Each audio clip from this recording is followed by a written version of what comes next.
যখন আমার মাননীয় প্রধানমন্ত্রী সাবেক জননেত্রী মানে হোক আর না হোক শেখ হাসিনা যখন চলে গেল গো, এখন আর রাজপথে কেউ দাঁড়ায় না, আছে না নাই? এখন আর বলে না খেলা হবে, বলে এখন আর বলে না, এখন বলে না পালাবো না, প্রয়োজন হলে ফখরুলের বাসায় গিয়ে উঠবো, বলে এখন না? এখন আর বলে না। যখন শেখ হাসিনা ছিল তখন বলল পালাবো না, তখন বলল মাঠ ছাড়বো না, আমরা পিশাব করে দেবো, তাতে ছাত্ররা যারা আন্দোলন করছে বানের পানের মতো ভেসে যাবে, না বানের পানির মতো ভেসে যাবে। কত লিকসার দিল গো। আর যখন আমার শেখ হাসিনা কলিজার টুকরা বোন আমার চলে গেল রে, তখন আমার সেই দাদারা দিদিরা আর কেউ কোনো কথা বলে না। এখন আবার নতুন করে বলছে আগে ছিলাম নায়ক, এখন হয়েছি সমন্বয়ক, ঠিক না বেঠি? এখন আমার ওরা এই পথে গায়, ঠিক না বেটে? তার মানে বোঝা কি গেছে না যায় নাই? দেখেন সুবিধাবাদ জিন্দাবাদ, এই সুবিধাবাদী যারা আছে রাজপথে যারা দাঁড়ালো না, যারা রাজপথে নামলো না, শেখ হাসিনার রাখার জন্য যারা একটা দিন মিছিল করলো না, এখন যদি শেখ হাসিনা চট করে ঢুকে পড়ে আর যদি ক্ষমতা দখলে নাই, তখন যারা স্লোগান দেবে ওগের শেখ হাসিনা নিজেই কাটি খোলার দরকার আছে না নাই? যে তোগের বিপদের সময় আমি যেই দাদার কাছে চলে গেছি তোরাও তো সব পলাইলি, কথা কয় না? একজনও তো রাজপথে আসলি নে। এই কথা কেন বললাম? কোন রাজনীতির জন্য নয়। এই মাহফিলটা জান্নাতের বাগান, রিয়াজুল জান্নাহ রাসূলের ভাষায়। এই জান্নাতের বাগানে যদি বসার সৌভাগ্য না হয়, যদি আসার সৌভাগ্য না হয়, কালকে যদি মারা যান, আপনি যেদিন মারা যাবেন দোয়া করব আমরা, আল্লাহ তোমার বান্দার কবরটারে জান্নাতের বাগান বানাও। আল্লাহ বলবে দুনিয়ার পরে জান্নাতের বাগান ছিল কোনোদিন ঢুকিনি, এখন ওর কবরে কেন জান্নাতের বাগান ঢুকাবো? কথা কি বোঝা গেছে? ভুল বললাম না ঠিক বললাম? দুনিয়ায় যার মসজিদে ঢুকার সৌভাগ্য হলো না, 5 ওয়াক্ত মসজিদে মুয়াজ্জিন আযান দেয়, ডাকে হাইয়া আলাস সালাহ, আসো নামাজের দিকে, হাইয়া আলাল ফালাহ, আসো কল্যাণের দিকে। না, এই কল্যাণের দিকে পাওয়া গেল না। কিন্তু আমার চায়ের দোকানদার কোনোদিন আজান দিল না, কোনোদিন মাইক খাটালো না, কোনোদিন ডাক দিল না এই মকসেদায় চা খেয়ে যা, বলেছে কোনোদিন? তার দোকানে খালি টেলিভিশনটা জুড়ে দিয়েছে, আলিফ লাইলা আলিফ লাইলা আলিফ লাইলা। কি আগের সময় ছিল না? ছিল না? লোকের ভিড় কম হতো না বেশি? খালি আলিফ লাইলা আলিফ লাইলা, লোকের ভিড় বেশি। শুক্রবারের কথা মনে আছে না নাই? 80-র দশকের মানুষ, 90-এর দশকের মানুষ জানেন শুক্রবারে বিটিভিতে একখান করে ছবি দিত। আর ওই দিন যার বাড়ি টেলিভিশন আছে রে, ওরে আল্লাহ, আগে যে জায়গা ধরে রেখে আসতো রে। ঠিক বলছি না বে? ঠিক বলছি? সত্য না মিথ্যা? আমার গ্রামে, আবার গ্রামের কথা কোয়া লাগে শুনি, আবার আমার কাটি খুললি হয়। গ্রামের ঘটনা বলবো? বলবো কেন? আমরা ক্ষমতায় খোলে করবে, অসুবিধা নেই, যা হয় হবে। ও আমার ভাইরা, 2 জন অন্যায় করেছে। অন্যায়, একটা ছেলে আর একটা মেয়ে কি অন্যায় করতে পারে বুঝে নেন? অন্যায় করেছে, করার পরে ধরা পড়ার কারণে তাদের বিচার সালিশ করি, জরিমানা করি 3000 টাকা, যতদূর মনে পড়ে জরিমানা। যে ইরাম অন্যায় করিছাও, গ্রামে থাকতে হলে জরিমানা দিতে হবে, 3000 টাকা জরিমানাও তারা দেশে। এখন গ্রামের লোক বলছে তাহলে এখন এই টাকা দিয়ে কি হবে? অন্যায় করেছে। একজন বলছে মসজিদের পায়খানা ঘর বানাও, বলছে মসজিদের পায়খানা ঘর বানালেও তাতে সোয়াব হবে, এটা করানো যাবে না। বলছে এই টাকা পায়খানা ঘরে লাগা, মসজিদের পায়খানা বুদ্ধি দিতেছে। তা বলছে মসজিদেই যদি কেউ পায়খানা ঘর করে দেয় তাও তার সোয়াব হয়, সুতরাং যে কাজ করি সেই কাজের টাকায় সোয়াব হলেই হবে না। তা কি করতে হবে? বলছে একটা কাজ করা যাক, আমাদের গ্রামে তো টেলিভিশন নেই, আমরা একটা টেলিভিশন কিনি, ওই যত দেখবো গুণা হবে ওগেরও হবে। বুদ্ধি ভালো না? টেলিভিশন কিনলো, কেনার পরে আমার গ্রামের বটতলায় এখন সেখানে ঈদগাহ, আমার আমির ভাই জানে নিয়ে গিয়েছিলাম। আমির ভাই আছে তো চলি গে তো যাবে পলাই বেড়াবে, আমলিক করে কি করবে। ও আমার ভাইরা, আমির ভাই দেখে এসেছে সেই ঈদগাহ, ওইখানে ছিল ক্লাব ঘর, ওখানে টেলিভিশনের ঘর, টেলিভিশনের জন্য আলাদা করে একটা স্টেজ বানানো ছিল। ওই স্টেজে ব্যাটারি দিয়ে চালাইতে হয়তো কারেন্ট ছিল না। ওই টিভিটা শুধুমাত্র কিনা হয়েছিল যে ওরা গুনাহ করেছে, ওকে যেন গুনাহ আরো বাড়ে এজন্য কিনেছে। বুদ্ধি দেখেছেন, শয়তানি বুদ্ধি কাকে বলে। ভাইরা আমার, এই যে খারাপ কাজ করার কারণে টেলিভিশন কিনলো, টেলিভিশন জুড়ে সারা গ্রামের মানুষ শুক্রবারে সেখানে একত্রিত হতো, আবার আলিফ লাইলার দিন একত্রিত হতো। ওগো আমার ভাইরা, ওই জায়গায় তো কোনোদিন আজান দেয় নাই, ওই জায়গায় টেলিভিশন জুড়ে কোনোদিন যে অপারেটর ছিল সে কোনোদিন বলে নাই আসো আসো কল্যাণের দিকে, আসো নাজাতের দিকে, আসো ভালোর দিকে, অথবা বলে নাই আসো খারাপের দিকে, কিছুই বলে নাই। কিন্তু লোকের অভাব হয় নাই। আর আমার মসজিদে মুয়াজ্জিন আজান দেয় ফজরের জামাতে, মাঝে মাঝে দেখা যায় ইমাম আর মুয়াজ্জিন ছাড়া আল্লাহর বান্দারা সব তাহাজ্জুদে। ঠিক না বেঠি? সত্য বললাম নাকি মিথ্যা বললাম? কথা কয় না। ওগো আমার ভাইয়েরা, এই দোকানে যারা বসে আছেন, চায়ের দোকানে, আড্ডায়, সিনেমায়, তাস খেলায়, বিভিন্ন জায়গায় বসে আছেন, আপনাদের করজোরে বলবো ভাইরা আমার, আজকে আমরা ডাকছি আসেন না, আসেন না। পরকালের ময়দানে যেদিন বিপদে পড়ে যাবেন, ওই দিন হুজুরে ডেকে বলবেন হুজুর গো একটু পার করে দেন, আমিও আপনাকে দাড়ি পাল্লার লোক ছিলাম। কথা কয় না। এই আপনাকে অসুবিধা হচ্ছে? কি হবে বেঁচে থেকে অযথা বিদ্যা শিখে যদি না গড়তে পারি শোষণবিহীন সমাজটাকে? কি হবে বেঁচে থেকে? কি হবে ছাত্র সেজে চুমু খেয়ে সনদ খানা যদি হয় বিদ্যালয়টা পরিমণিদের আড্ডাখানা? ও আমার ভাইয়েরা, বিদ্যালয় ভার্সিটিগুলো এখন যারা অন্যায় করে তাদের দখলে, ভালো মানুষের স্থান নাই। এখন তো তাও একটু জায়গা হয়েছে। 3 মাস আগে নামাজ পড়াও যেত না, গোপনে নামাজ পড়তে হতো। টাকনুর উপরে কাপড় পরলে বুঝে নিত এইটা বিশেষ দলের লোক, পিটানি শুরু হয়ে যেত। ঠিক না বেঠে? কথা কয় না। তার মানে সারসাই এগুলো ছিল না। ছিল মানে কি? গুগাতে আমার জুতো খুলিতে দৌড় মারত। বালুন্ডা মানে বালুন্ডা আমার সে জুতো পাই দিতে দেয় না। আমি বলছি ভাই টাকা দিয়ে কিনা জুতো, বলছে আপনি জুতো নিতে মায়ের আমাকেও খাওয়াবেন। বালুন্ডা ওই যে উনি জানে। হ্যাঁ আরো ছিল। আমি তো উঠেতে আমি বললাম যে খেলা হবে, আমি তো খারাপ কিছু করিনি। ওরা যা শিখাইছে তাই কইয়ে বলছে যে বের। তাহলে আপনারা যদি বলেন না এখানে ভালো ছিলাম, আমি তো মানবো না। মানা যাবে? আমার দাঁড়ানো যুবকেরা, কলিজার টুকরা ভাইয়েরা আমার, আমি যেখানে যাই যুবকদের ভিড় পড়ে যাই। আমার এলাকা বলে একটু কম, অসুবিধা নাই। গ্রামের ফকির ভিক্ষা কম পাইলেও কোনো অসুবিধা নাই। কিন্তু এলাকার লোক যেন না বলতে পারে যে বগুড়ায় যেত, কুষ্টিয়ায় যেত, রাজশাহী যেত, চাঁপাইনবাবগঞ্জ যেত, রংপুরে যেত, আর ওখান থেকে বুগলা টাকা নিয়ে বাড়ি এসে মজা মারত। আমাদের কোনোদিন বলিনি, এই কথা যেন বলতে না পারে। এই জন্যই মাঝে মাঝে 2-1টা প্রক্সি দিই। বোঝা গেছে তো? মাঝে মাঝে 2-1টা মেরি দিয়ে যায়, যাতে আপনারা অভিযোগ করতে না পারেন। ভাইরা আমার কলিজার টুকরা যুবকেরা, যদি মনে হয় আল্লাহর কোরআন শোনার দরকার, আল্লাহর কোরআন জানার দরকার, মানার দরকার, এখনো যে খালি জায়গাগুলো আছে ওই সামনে কি চটার নেই নাকি? চটার নেই, শুন নেই, আগায় নেবো তাই এনো পিছনে জায়গা ভরিনি, একটু মেলা না দেখা গেলে ভাল লাগবে না। শর্ট কই হ্যাঁ ও সব তুলি থো বাড়ি, শীতকালে গায়ে দিয়ে আনে। যত জায়গা ফাঁকা আছে সব বিছাই দেন, সব বড়। ও শোনা ভাই, এসো আমি আমার কাছের লোক, ও মধু, সবাই আমার বাড়ির কাছের লোক, সবাই আমার ভাই, কলিজার টুকরা। যে কটা চলি যাবে ও কটার কপালে হেদায়েত নেই, ও বলেও লাভ নেই।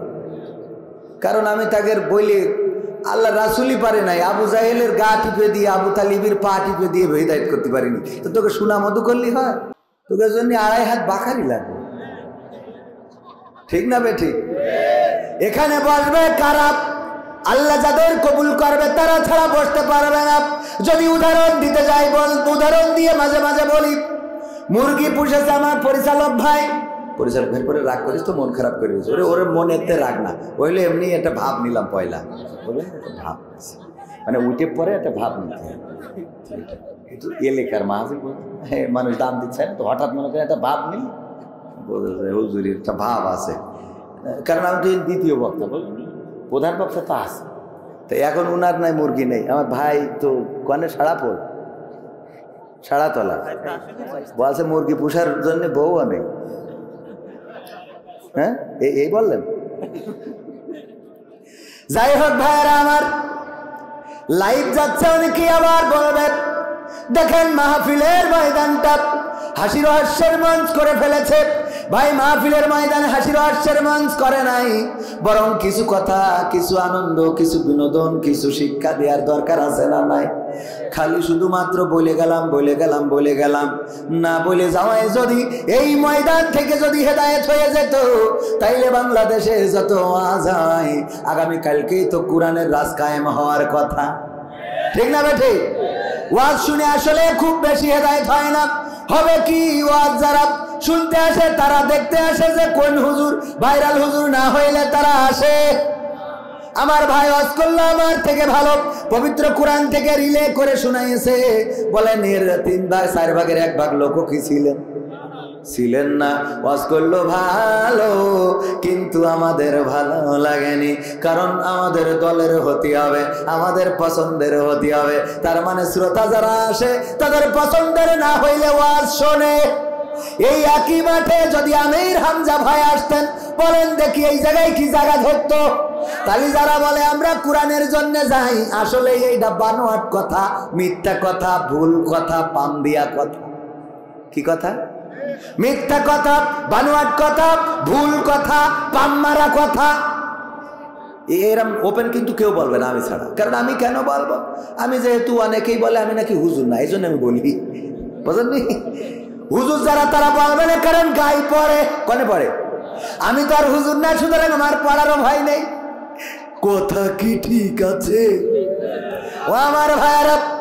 তাইলে যারা আসে ওরা আসে আমির হামজা, এইটাকে কেন্দ্র করে হামজা ভাইকে ভালোবাসে, তাই আসে। কোরআন ভালোবেসে যদি আসতো, তাইলে আমার পরিচালক যদি ওয়াজ করে তাও আশা লাগবে, যদি আমার ভাই ওয়াজ করে তাও আশা লাগবে, যদি আমির আলী ওয়াজ করে তাও আশা লাগবে।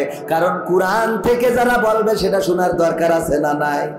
এইবারে একই মাঠে যদি মিজানুর রহমান আজহারী আসে, বলেন দেখি লোক আরো কেমন হবে? কেমন হবে মানে কি? এই দেখার জন্য আসতে যাইয়ে চাপা খেয়ে পাক তলে পড়ি 3-4টে মরেও যাবে, কবে ওরা শহীদ হয়ে গেছে, কবে না? অথচ মিজানুর রহমান আজহারীর জন্য এসেছে, কোরআনের জন্য আসে নাই। আমির হামজার জন্য এসেছে, কোরআনের জন্য আসে নাই। কবির বিন সামাদের জন্য এসেছে, কোরআনের জন্য আসে নাই। মাওলানা আরো যত আছে পছন্দের হুজুরদের জন্য এসেছে, কোরআনের জন্য আসে নাই। সে বলে হুজুর আপনার ভালোবাসি কোরআনের জন্য। এটা মিছে কথা, সামনে আমি সামনেই বলি ভাই, এই মিথ্যে কথা বলার তো কোনো দরকার নেই। কি এর কোরআনের জন্য ভালোবাসি? কোরআনের জন্য যদি ভালোবাসেন, জুম্মার দিন ইমাম সাহেব বয়ান শুরু করে, বয়ান শুরু করার পরে দেখেন চা খেয়ে বেড়ায়, গরু বাইন্দে বেড়ায়, গরুর গোসল করাচ্ছে, মাইকি ওয়াজ চলছে, ও গরু পুকুরি লাগাচ্ছে, কে বল, ঠিক না বেঠি? তা হুজুর কি বাজে কথা বলে? বরং হুজুরই তো ভালো কথা বলে। মসজিদের ইমামের ওয়াজ শোনেন না, আপনি বলেন আমি আল্লাহর জন্য। একদম মিছে কথা, খবরদার মিছে কথা বলবেন না। আপনি গুনাহগার হচ্ছেন। কেন গুনাহগার হবেন? গুনাহগার হওয়ার কোনো দরকার আছে না। এরপরে বলি, ধরে নেন যে মুরগি আছে এখানে, কারোর মুরগি আছে না, চাচা মুরগি আছে না, আমার ওই চাচা মুরগি পুষেছে, 10টা ডিম, তার মধ্যে 5টা ডিম উনার বিয়ায় এসেছিল, মেয়ে বিয়ে দিয়েছে, তাই বিয়ায় রান্না করে কুরমা করে খাওয়াইছে। আর বাকি আছে কয়টা? 5টায় 5টা ডিম যখন মুরগি তাওয়া লাগা হয়েছে, স্ত্রী বলতেছে দেখো 5টা ডিম বসাইলে তো বেকায়দা, 5টা ডিম 5টা বাচ্চা, যদি এর মধ্যে 2টা ডিম ড্যামেজ হয়ে যায় তাইলে 3টা নিয়ে ঘুরে বেড়াবে, আমাদের তো লস হয়ে যাবে, আরো 5টা ডিম অন্তত খুঁজে নিয়ে আসো। ওই মুরব্বী আমার চাচা যান গ্রামে ঘুরে ঘুরে 5টা ডিম পেয়েছে, তবে হাঁসের ডিম। কে ডিম? এই যে মুরগির পেটের নিচেই দিয়েছে, বাচ্চা হবে না, হবে না। মুরগির পেটের নিচেই দেওয়ার কারণে 1 মাস পরে বাচ্চা উঠেছে। 5টা মুরগির আর 5টা কিসের? সকালবেলা মুরগি ওয়াজ করতেছে, আমার বাবাজিরা শোনো, তোমরা যেন কুয়াশায় ভিজবা না, বৃষ্টি লাগাবা না, তোমরা দয়া করে পানিতে পড়বা না, পুকুরে নামবা না। তোমাদের যদি অসুস্থ, তোমাদের যদি জ্বর হয়, অসুস্থতা বেড়ে যায়, আমি ডাক্তার দেখাবো, টাকা তো নাই রে, এই জন্য আমার কাছে কাছে থাকবা। এই ওয়াজ করে যখন মুরগি নিয়ে ঘুরে বেড়াচ্ছে, যেই কটা মুরগির বাচ্চা ওইগুলো মুরগির কাছে থাকে, কিন্তু যেই 5টা হাঁসের বাচ্চা যেখানে পানি ওই দিকে যায়, যেখানে পানি মুরগিরা এদিকে, শোন শোন শোন এদিকে, এত করে বললাম ওইদিকে যাইও না, ওই পাশে বর্ডার, বিএসএফ দাঁড়ায় আছে, বলো কি বিএসএফ আছে না নাই? ওই পাশে বর্ডার, তোমরা আমার ছেড়ে যেও না, তাইলে কিন্তু বিএসএফ গুলি করে দেবে। আর যদি মারা যাও তাইলে আমার তো কষ্ট লাগবে, 1টা মাস পরিশ্রম করে তোমাদের বাচ্চা ফুটাইছি, আমার কাছাকাছি থাকো। 5টা মুরগির বাচ্চা কাছাকাছি আছে, কিন্তু যেই 5টা হাঁসের বাচ্চা টিউবওয়েলের কাছে যে পচা কাদা পানি, ওইটা পাওয়ার পরে মনে হচ্ছে যে কালকে ঈদ গোসল করা শুরু করিয়েছে। ওরে গোসল কিলিবিলি করি, পচা কাদা পানি শুধু মাকে, তোমাকে আবার ঘাড়ের পরে তোলে, তুলে আবার ঝাড়া মারে। ঠিক না বেঠিক? মুরগি বলছে আমার বুঝা শেষ, এই হাঁসের বাচ্চা আমার বুঝা শেষ, তোরা আমার জাতের না, তোরা বেজান না, তোরা যদি আমার জাতের হইতিস তাহলে আমার পেটের নিচে থাকতিস। এই 5টা আমার জাতের, এই জন্য আমার কাছাকাছি আছে, আর তোরা 5টা তো আমার জাতের না, তাই ঘুরে বেড়াস দূরে দূরে কাদা পানি, পচা কাদা এইভাবে মাখিস, তোদের সাথে আমার সম্পর্ক নেই। ওগো আমার ভাইয়েরা, তেমনি ভাবে যারা জাতের নাম, তাদের যতই বলেন এই সামিয়ানার নিচেই তাদের পাওয়া যাবে, কথা কয় না, এই সামিয়ানার নিচেই যদি পাওয়া যায় তাইলে বলবেন ওইটা জাতের, ওইটা মুসলমান, ওইটা শুধু কাটা না অরিজিনালে। আর যদি এখানে না পাওয়া যায় রে, তাইলে বুঝবেন ওই পচা কাদা পানি মাখা লোক, তার মানে ওরে যতই বলেন ওই এর মধ্যে ঢুকবে না, ও কোরআন শুনবে না, ও নামাজ পড়বে না, ও মসজিদে আসবে না, খালি দোকানে বসে পারবে। ঠিক না বেঠে? এটা হবে না। ক্ষমতায় কেউ স্থায়ী হয় না, হোক না সে হাসিনা কি বারে না, চেয়ারটা চিরকাল থাকে না। ঠিক না বেঠে? ক্ষমতায় কেউ স্থায়ী হয় না, মুজিবুর বেশি দিন থাকেনি, জিয়াউর কেউ তো রাখেনি, মুজিবুর বেশি দিন থাকেনি, জিয়াউর কেউ তো রাখেনি। এরশাদ চলে গেছে পৃথিবী ছেড়ে, এরশাদ চলে গেছে পৃথিবী ছেড়ে, কেউ আজ তার কথা কয় না। ক্ষমতায় কেউ স্থায়ী হয় না, হাসিনা ক্ষমতা ধরে রাখতে আয়না ঘর বানিয়েছিল, জনগণের রোশন আলো দাদার দেশে পালিয়ে গেল। আপনারা জোরে করলে কি দাদা শুনি ফেলবে? হ্যাঁ, গলায় আওয়াজ এরম কেন? বর্ডারের কাছে থেকে আওয়াজ আপনাদের মনে আসছে যে বাড়ির থেকে কি নিষেধ করতে নাকি? কথা বলতে নিষেধ করতে? তো এরম 60 সাল লোকের তো এরম হওয়ার কথা না। আফিল ভাই চলে গেছ তো কি হয়েছে, বশির ভাই হয়েছ তো, কথা কয় না। আফিল ভাই না আপনাদের এখানে? তা আফিল উদ্দিন চলে গেছে তাতে কি হয়েছে, বশির ভাই আছে না? কি আওয়াজ দিতে মন চাচ্ছে না? একটু দেই, পরীক্ষা করি, দেই, 60 লিল্লাহি তাকবীর।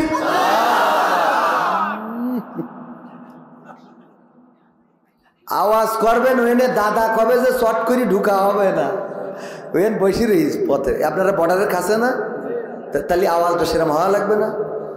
লিল্লাহি তাকবীর। তা পছন্দ হইল না। আরে দায় রয়েছেন আমার ভাইরা, কেউ মনে হয় করছে না। ভাই আপনারা একটু কম একটু আওয়াজ দেন। আপনার দায় থাকলে আমার কোনো অসুবিধা নেই, আপনি পারলে আমার অসুবিধা কি? যাওয়ার সময় একটা স্পিড খেয়েই বাড়ি চলবে।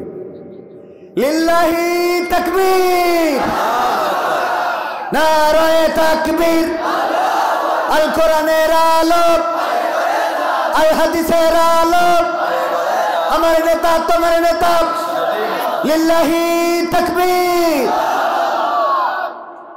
এখনো শীত ভালো পড়ে নাই, মাঝে মাঝে একটু আওয়াজ দিবেন, মাঝে মাঝে ঠিক বেঠিক, ঠিক না হইলে বলবেন যে ঠিক না, এটাও তো বলবেন।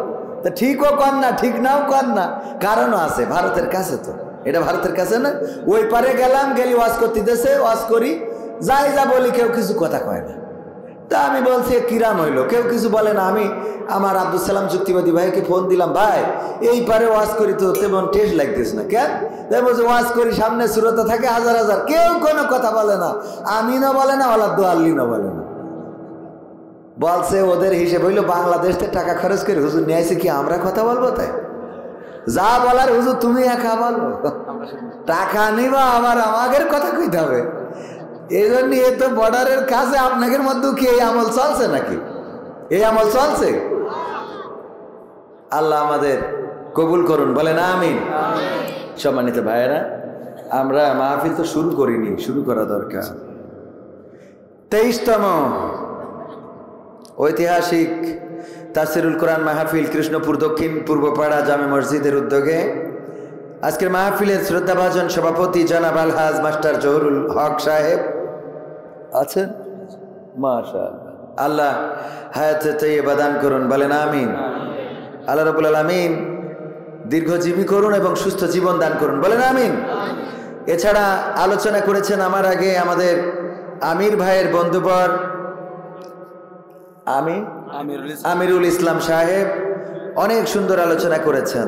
আলোচনা করবেন আপনাদের আকাঙ্ক্ষিত, প্রত্যাশিত, আপনাদের অঞ্চলের গৌরব, আমাদের প্রিয় ভাই হাফেজ হযরত মাওলানা মাহবুবুর রহমান সাহেব, যিনি ঝিনেদার হলেও আমাদের যশোরেই সুপরিচিত, ঠিক কিনা? আমি মাঝখানে মনে করলাম কিছু বক্তাদের বলবো যে আপনাদের এই নামে সংশোধন আছে। সংশোধন কি? মাহবুবুর রহমান থাকে বেনাপোল। বেনাপোল কিসের মধ্যে? যশোরের মধ্যে। লেখে কি?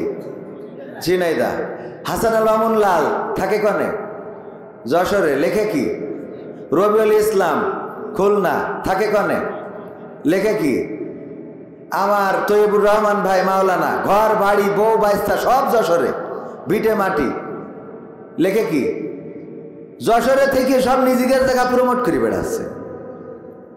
এটা কি মানা যায়? এটা মানবো না, ঠিক না বে ঠিক? আমাদের যশোরে থাকবে, যশোরের ট্যাক্স দেওয়ার দরকার আছে না নাই? এই জন্য এই বক্তাগুলো যে কটা বললাম সবগুলো এই নামের শেষে সংশোধনী দিয়ে সব যশোর লিখতে হবে, যাতে এলাকা বোঝে যে যশোরে সব বক্তা পয়দা করে। উনারা কিন্তু তৈরি হয়েছে আমাদের যশোরে এসে, জানেন কি না? এ বাবা, যশোরে তো উর্বর ভূমি, এনে তো বক্তা তৈরি হয়, কথা কয় না। কিন্তু যশোরের লোক একটু বক্তা কম হয়ে গেছে, কারণ এরা বাহাত্তারা, ভূমিটা উর্বর, কিন্তু যে গাছটা লাগানো হয়েছে ওইটার সমস্যা। বিষয়টা বোঝেননি? যশোরের লোক আলেম সব দেখেন, যে কটা বক্তা বাংলাদেশে কাঁপায় বেড়াচ্ছে সব যশোরে আছে, কিন্তু এক একজনের ডেজিনেশন এসে ঝিনেদহ, সাতক্ষীরা, কুষ্টিয়া, খুলনা, এইভাবেই সবার ডেজিনেশন। আর আমরা কি করি? আমরা যশোরের লোক, আমরা খালি বগল বাজাই। আমাদেরও বক্তা হওয়ার দরকার আছে না? এই জন্যে আমাদের সন্তানদেরকে কোথায় পড়াবো? মনে থাকবে? কোরআন যদি জানে কোরআন বলতে পারবে, যদি না জানে বলতে পারবে। এই জন্য এখন জেনারেল মিশ্রিত কোরআন, হিফজুল কোরআন মাদ্রাসা প্রতিষ্ঠিত হয়েছে বিভিন্ন জায়গায়। এই মাদ্রাসাগুলোতে আমাদের সন্তানদেরকে দেওয়ার চেষ্টা করব ইনশাআল্লাহ, তৌফিক দিন। এছাড়া উপস্থিত আছেন আরো গণ্যমান্য ব্যক্তিবর্গ সঞ্চালনায় রয়েছেন প্রিয় ভাই হাফেজ মোহাম্মদ হাফিজুর রহমান সাহেব, কৃষ্ণপুর দক্ষিণ পূর্বপাড়া জামে মসজিদের শ্রদ্ধাভাজন ইমাম ও খতিব আছেন। আমার সামনে উপবিষ্ট দিনদার ইমানদার মুসলমান ভাই বাবাজিরা, পর্দার অন্তরালে মা এবং বোনেরা, সবাইকে অন্তরস্থল থেকে আবারও সালাম জানাচ্ছি। আসসালামু আলাইকুম ওয়া রাহমাতুল্লাহি ওয়া বারাকাতুহু। আমরা আল্লাহর শুকরিয়া আদায় করি যে মহান রব দয়া করে মায়া করে আমাদেরকে মানুষ হিসাবে সৃষ্টি করেছেন, পৃথিবীর সমস্ত বালা মুসিবত থেকে মুক্ত করে আজকে এখানে আসার বসার তৌফিক দান করেছেন। সেই রবের শুকরিয়া আদায় করে বলছি আলহামদুলিল্লাহ। আলহামদুলিল্লাহ। এত আসতে বলে আহারে ভাইরা আমার, দেখেন আমি ওয়াজ করছি, আজকে ওয়াজ করছি না, কাল কি হবে এইটার কোনো নিশ্চয়তা আমার আছে? আব্দুল হাই মোহাম্মদ সাইফুল্লাহ ভাইয়ের নাম শুনেছেন না শোনেন নাই? আব্দুল হাই মোহাম্মদ সাইফুল্লাহ ভাই ডক্টর আব্দুল্লাহ জাহাঙ্গীর স্যারের ছাত্র। ডক্টর আব্দুল্লাহ জাহাঙ্গীর ছিলেন বাংলাদেশে দলমত নির্বিশেষে জেনারেল অথবা মাদ্রাসা পড়ুয়া সবার কাছে প্রিয় ভাজন একজন ব্যক্তি, ঠিক না বে ঠিক? ডক্টর আব্দুল্লাহ জাহাঙ্গীরের ছাত্র আব্দুল হাই মোহাম্মদ সাইফুল্লাহ ভাই আমার খুব কাছের মানুষ, অনেক মহব্বত করেন, আমিও তাকে অত্যন্ত মহব্বত করি। দেখা হলে জড়িয়ে ধরেন, অনেক গল্প হয়, মাঝে মাঝে ফোনেও কথা হয়। ওইদিকে মাহফিলে গেলে বগুড়াতে অনেকবার একসাথে চা খেয়ে তারপরে উনি ঢাকার উদ্দেশ্যে গিয়েছেন, আমি যশোরের উদ্দেশ্যে এসেছি। এই মানুষটা গতকালকে অ্যাক্সিডেন্ট করে আজকে গতকালকে রাতে হাসপাতালে ছিল, আজকে হাসপাতালে চোখ অপারেশন করার পরে বিশ্রাম দেওয়া হয়েছে যে আপনি বাসাতে থাকবেন, তবে রেস্টে থাকতে হবে, মাহফিল করা যাবে। গতকালকে যিনি স্টেজের বক্তা ছিলেন, স্টেজে বসে কণ্ঠস্বর দিয়ে প্রতিবাদী ছিলেন, কোরআন শুনিয়েছেন, কোরআন বুঝিয়েছেন, আজকে সেই মানুষটা আল্লাহ রাব্বুল আলামিন তাকে রেস্টের জন্য, বিশ্রামের জন্য পাঠিয়ে দিয়েছেন যে আজ কিছুদিন বিশ্রাম করো। আমরা জানি না কার কখন কি হবে। আল্লাহ আমার আব্দুল হাই মোহাম্মদ সাইফুল্লাহ ভাইয়ের সুস্থতা দান করুন, বলেন আমিন। উনার আলোচনাগুলো দলমত নির্বিশেষে সবার কাছে প্রিয়। আমি বলতে চাই, এই বাংলাদেশে অসংখ্য আলেম ওলামা অ্যাক্সিডেন্টেই মারা গিয়েছে। এই অ্যাক্সিডেন্টগুলো কি সত্যিকার অর্থেই অ্যাক্সিডেন্ট নাকি এগুলো পরিকল্পিত হত্যাকাণ্ড? যাচাই করার সময় এসেছে, বলেন ঠিক কিনা? ডক্টর আব্দুল্লাহ জাহাঙ্গীরকে এইভাবেই হত্যা করা হয়েছে, অ্যাক্সিডেন্ট করে তিনি শহীদ হয়েছেন আইনুদ্দিন আল আজাদ, কওমি অঙ্গনের ওস্তাদ। এছাড়াও আমাদের যশোরের ছিল আরেকজন আবু জাফর, তিনিও অ্যাক্সিডেন্ট করে মারা গেছেন। এমনি ভাবে আমরা প্রায়ই শুনি অ্যাক্সিডেন্ট করে অমুক বক্তা আহত, অমুক বক্তা নিহত। আবার গতকালকে আমার আব্দুল হাই মোহাম্মদ সাইফুল্লাহ ভাই অ্যাক্সিডেন্ট করে তার গাড়িটা দুমড়ে মুচড়ে শেষ হয়ে গেছে, নিজেও অসুস্থ। এমনকি আমি শায়েখ আহমদুল্লাহ সাহেবের স্ট্যাটাস থেকে যেটা জানলাম সেটা হলো সাথে পরিবারও ছিল এবং পরিবারের মেম্বারও আহত হয়েছে। এগুলো কি পরিকল্পিত কিনা? এগুলো করা কারো ষড়যন্ত্র কিনা? এগুলো কেউ ফলো করে নীরব ঘাতক হত্যাকাণ্ড চালাতে চাই কিনা যাচাই করার দরকার আছে না নাই? কারণ অ্যাক্সিডেন্ট করলেই 7 খুন মাপ। বেনাপোলে যদি আমি এখন উঠি, আমার গাড়িরে যদি এখানে কারোর ওয়াজ যদি ভালো না লাগে, সে যদি ট্রাক ড্রাইভার হয় আর আমি যাই উঠলাম, অমনি নম্বর দেখি যদি চাপা একটা মাইরি দেয়, মানসি বললো আহারে হুজুর মাইরি গেছে, কিন্তু ও যে মাইরি ফেললো এটা কেউ কয় না, কথা কয় না, ঠিক না বে ঠিক? এগুলো তদন্ত করার দরকার আছে না নাই? সব জায়গায় অ্যাক্সিডেন্টগুলোকে একেবারে বেকসুর অ্যাক্সিডেন্ট মানে দুর্ঘটনা, কয় দুর্ঘটনা তো দুর্ঘটনা, দুর্ঘটনার কোনো বিচার নেই। বিচার অবশ্যই হইতে হবে, দুর্ঘটনায় কে দায়ী না এটাও দেখতে হবে। তবে আমাদের দেশে দুর্ঘটনা হইলে ড্রাইভার আগে চিন্তা করে নিজের রক্ষা করি, তারপরে যা হয় হবে, ঠিক না বে ঠিক? কারণ আমাদের দেশে দুর্ঘটনা ঘটলেই আমাদের দেশের মেন্টালিটি হলো, যদি ভ্যানকে মোটরসাইকেল ধাক্কা দেয় তাইলে মোটরসাইকেল আলার দোষ, কারণ ভ্যান আলা গরিব মানুষ, তাই মোটরসাইকেলের দোষ। খেয়াল করে দেখবেন, মোটরসাইকেলকে যদি পিকআপ চাপা দেয় তাইলে পিকআপের দোষ, কারণ মোটরসাইকেল ছোট জিনিস, পিকআপটা বড়, তাই সবাই মোটরসাইকেলের পক্ষ নিয়ে পিকআপের বিপক্ষে যায়। পিকআপের সাথে যদি ট্রাকের অ্যাক্সিডেন্ট হয় তাইলে সবাই পিকআপের দোষ বাদ দিয়ে ট্রাকের দোষ দেবে যে এই শালা খারাপ, কথা কয় না, এই ড্রাইভার সমস্যা। আবার অনেকেই বলে যে ট্রাকের ড্রাইভার সব বেজম্মা, এই বলে না নাউজুবিল্লাহ, এরকম কথা বলা যাবে? বলে প্রায় বলে মানে কি আমাদের কানের মধ্যে কতবার বলল মানুষ। তো এই গেল, এবার যদি ট্রাকের সাথে বাসের অ্যাক্সিডেন্ট হয় তাইলে কার দোষ? ট্রাকেলার দোষ, বাসের কোনো অপরাধ নেই। এই যে নিরপরাধ একজনকে আমরা বিচার করে দিই, রাতারাতি বিচার করে ফেলি।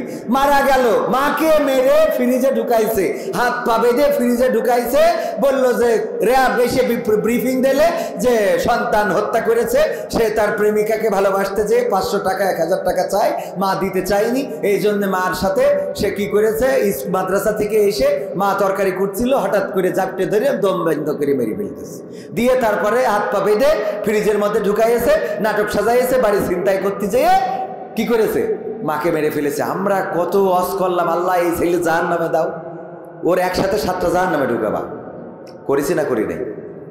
কেমন কুলাঙ্গার ছেলে, মাকে হত্যা করলো সারা দেশে, তার বিরুদ্ধে ওয়াজ করে বললাম। ওরা পরের দিন আবার দেখি আমার পুলিশ ভাইয়েরা বলছে না না, সন্তান হত্যা করে নাই, হত্যা করেছে ওই বাড়ির ভাড়াটিয়া। ওই বাড়ির ভাড়াটিয়া আর কাজের লোকেরা মিলে পরিকল্পনা করে হত্যা করেছে। র্যাব বলল সন্তান, আবার পুলিশ বলে ভাড়াটিয়া। খানিক পরে না জানি আবার অন্য কোনো গ্রুপ, যেমন আছে বিজিবি আছে না নাই, আর্মি আছে, ওরা না জানি আবার বলে এটা করেছে জামাত শিবির। কথা কয় না, বলা যায় না, কারণ অলরেডি চেঞ্জ হয়ে যাচ্ছে। উটোপাটা করে আপনার বলার দরকার কি? আগে তদন্ত করার দরকার আছে না? আল্লাহ রাসূল বললেন মিথ্যা বলার জন্য এতটুকু যথেষ্ট যে সে যা শোনে তাই প্রচার করে, সে যা শোনে তাই প্রচার করে। মিথ্যা বলার জন্য এতটুকু, মিথ্যাবাদী হওয়ার জন্য এতটুকু যথেষ্ট। বিশ্বনবী সাল্লাল্লাহু আলাইহি সাল্লাম বর্ণিত হাদিস, আবু হুরায়রা রাদিয়াল্লাহু তাআলা আনহু থেকে বর্ণিত, তিনি বলেছেন, বিশ্বনবী বলেছেন মিথ্যা বলার জন্য এতটুকু যথেষ্ট, সে যা শুনলো তাই প্রচার করলো। এইভাবে আমরা প্রচার করে বেড়ালাম, আমরাও মিথ্যাবাদী হয়ে গেলাম, কারণ আমরা টেলিভিশনের খবরটাকে নিয়েছি। র্যাব বলতেছে, এটা তো আমরা ভুল মনে করতে পারি না, পারি বলেন? আমার মনে হলো অবস্থাটা এখন কেমন যেন হয়ে গেল। মসজিদের ইমাম সাহেব উনি তারাবি পড়ায়, মাগরিবের সময় ইফতার করে যে শুয়েছে, হঠাৎ ঘুম এসে গেছে। ঘুম ভেঙে দেখে তারাবির সময় 10 মিনিট পার হয়ে গেছে। তাড়াতাড়ি পাঞ্জাবি ছিল আড়ার উপরে নেড়ে দিয়া, পাঞ্জাবিটা ঘাড়ের উপরে দিয়ে নিয়ে মসজিদে ঢুকেছে। মসজিদে ঢুকে দেখে মুসাল্লিরা সব গরম হয়ে গেছে। তখন বিদ্যুতের ব্যবস্থা ছিল না সামনে যাওয়ার পরে। সভাপতি বলছে, ইমাম সাহেব আপনার দেরি হলো কেন? আলিফ লাইলা তো শেষ হয়ে যাবে, আজকে তারাবি পড়বো কখন? তারাবি পড়বো নাকি আলিফ লাইলা দেখবো? আপনি বলেন দেরি করলেন কেন? কয় অসুবিধা নেই, আমি একটু টানাই দিবানে, আমি একটু জোরে পড়বানে। এই বলে ইমাম সাহেব পাঞ্জাবি গায়ে দিচ্ছে, কিন্তু হাতা খুঁজে পাচ্ছে না। হুজুর কি হলো, এত দেরি হয় কেন? আমি পাঞ্জাবি গায়ে দিয়ে সে হাতা খুঁজে পাচ্ছি না। আরে হুজুর, পাঞ্জাবি গায়ে দিয়ে হাতা খুঁজে পাচ্ছেন না, আগে 10 মিনিট লেট করলেন, আবার হাতা খুঁজে পান না, কেমন পাঞ্জাবি? এই হেরিকেনের আলো, তখন কারেন্ট ছিল না, হেরিকেনের আলো একটু ভলিউম বাড়াই দিয়েছে, দিয়ে বলে হুজুরের গলার কাছে ধরে একটু হাতাটা খুঁজে দেয়। মুসাল্লিরা গলার কাছে ধরে দেখে হুজুর হাতা খুঁজে পাবে কি? আড়াই ছিল বর্ষায়া, ওইটাই গলায় পরাই বসে তাড়াতাড়ি করে আসতে যাইয়ে আড়াই ছিল বউয়ের ছায়া, ওটা গলায় পরাই বলেন কিয়ামত পর্যন্ত হাতা খুঁজে পাওয়া যাবে। এখন যেন অনেকেই মনে হচ্ছে হাতা খুঁজে পাচ্ছে না, কোনে কি করবে, কোন জায়গায় কি বলবে, খুঁজে পাচ্ছে না। হঠাৎ করে এখন একটা করে আতা, আবার খানিক পরে আর একটা করে, এরে বানায় স্বরাষ্ট্র প্রতিমন্ত্রী, স্বরাষ্ট্র উপদেষ্টা, আবার রাতারাতি চেঞ্জ করে আর এক জায়গায় দেয়। আবার দেখলাম তিশা নায়িকার অভিনয় করেছিল বঙ্গবন্ধুর স্ত্রী হিসেবে, ওর স্বামী আবার পেয়েছিল কোন পদবি যেন, আবার পাওয়ার পরে আজকে আবার মনে হয় শুনলাম ওনার নাকি ট্রান্সফার করে দিয়েছে। হ্যাঁ, খতিব বানাইছে, ও বাতিল করে, আমরা কাছে খতিব বানাইছে। ভাইয়েরা আমার, মানে এখন হাতা খুঁজে পাওয়া যাচ্ছে না, এরকম একটা অবস্থা হয়ে দাঁড়াইছে। এই ঠিক বলছি না ভাই? ঠিক বলছি। আমি কই একটু নিরিবিলি ধীরে সুস্থি, তাই না? টাইম তো আছে, আপনার এত তাড়াহুড়ো করার তো কিছু নেই, আপনি আস্তে আস্তে করেন, কোনো অসুবিধা নাই। কিন্তু যদি ঝামেলা করেন চট করে ঢুকে পড়বে, বলো। এই জন্য অ্যালার্ট থাকার দরকার আছে না নাই? ক্ষমতায় কেউ স্থায়ী হয় না, হাসিনা ক্ষমতা ধরে রাখতে আয়না ঘর বানিয়েছিল, জনগণের রোশানলে দাদার দেশে পালিয়ে গেল। ডিবি হারুনের পাশে আর ডিবি হারুনের পাশে আর পরিমণিদের দেখা যায় না। ঠিক না বেঠে? ক্ষমতায় কেউ স্থায়ী হয় না, হোক না শেরেহনা কিবা হাসিনা, চেয়ারটা চিরকাল থাকে, চেয়ারটা চিরকাল থাকে না। আমি পবিত্র কোরআনের 2 নম্বর সূরা সূরা বাকারার 28 নম্বর আয়াত তেলাওয়াত করেছি, মনে আছে না নাই? আল্লাহ বললেন কাইফা তাকফুরুনা বিল্লাহি ওয়া কুনতুম আমওয়াতান ফাহইয়াকুম সুম্মা ইউমীতুকুম সুম্মা ইউহয়িকুম সুম্মা ইলাইহি তুরজাউন।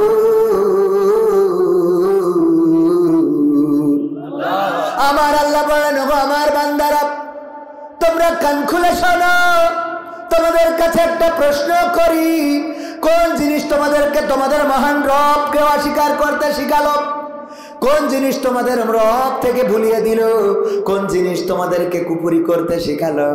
অথচ তোমরা ছিলে মৃত, তোমাদের কোনো জীবন ছিল না। আমি আল্লাহ তোমাদের জীবন দিলাম, আবার একদিন আমি তোমাদের মৃত্যু ঘটাবো, আবার পুনরায় আমি তোমাদের পুনরুজ্জীবিত করব। বেলা শেষে ফিরে যাওয়া লাগবে কার কাছে? কথা কয় না, কার কাছে? বেলা শেষে ফিরে যাওয়া লাগবে কার কাছে? আমরা মারা যাব না, কে কে হাত উঁচু করেন?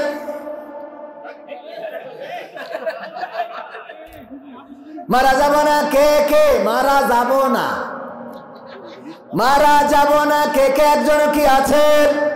পবিত্র কোরআনে কয়টা সূরা? 114টা পারা। কয়টা? 30টা পারা। আয়াত কতটা? 6666 অথবা 6234-36 এরকম আছে। আমরা কেউ কি কোনোদিন গুনে দেখেছি নাকি? আমিও কোনোদিন যোগ বিয়োগ দিই নাই। ওগো আমার ভাইয়েরা, সেই 6000-এর বেশি আয়াত, সেটা 66 হোক, 666 হোক বা 236 হোক, যেটা হোক, কোনো অসুবিধা নাই। এই কোরআনের সব আয়াত যদি কেউ চায় অস্বীকার করবে, সব আয়াত অস্বীকার করতে পারে, কিন্তু একটা মাত্র আয়াত, একটা মাত্র অংশ অস্বীকার করতে পারবে না। সেটা হলো আল্লাহ বলছেন কুল্লু নাফসিন যায়িকাতুল মাউত, সব প্রাণীকে মৃত্যুর স্বাদ নিতেই হবে, সব প্রাণীকেই মারা যেতেই হবে। এই আয়াতটা অস্বীকার করার মতো কেউ আছে নাকি? একজন কি আছেন? আমিহীন পৃথিবী এমনই রবে, শুধু আমাকে ছেড়ে চলে যেতে হবে। তুমিহীন পৃথিবী এমনই রবে, শুধু তোমাকে ছেড়ে চলে যেতে হবে। থাকবে স্বজনেরা, কাঁদবে আপনেরা, থাকবে স্বজনেরা, কাঁদবে আপনেরা, দুটো দিন পরে আবার ভুলে যাবে, ভুলে যাবে। আমিহীন পৃথিবী এমনই রবে, শুধু আমাকে ছেড়ে চলে যেতে হবে। কতজন এলো গেল, কেউ থাকে না, কে কবে যাই চলে খোঁজ রাখে না। ঠিক না বেঠে? কতজন এলো গেল, কেউ থাকে না,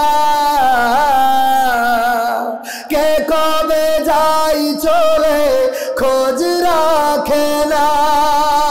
তাই আর ভাবি না আগের মতো, তাই আর ভাবি না আগের মতো।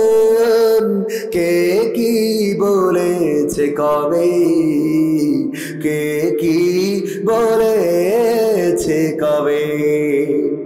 আমিহীন পৃথিবী এমনই রবে, শুধু আমাকে ছেড়ে চলে যেতে হবে।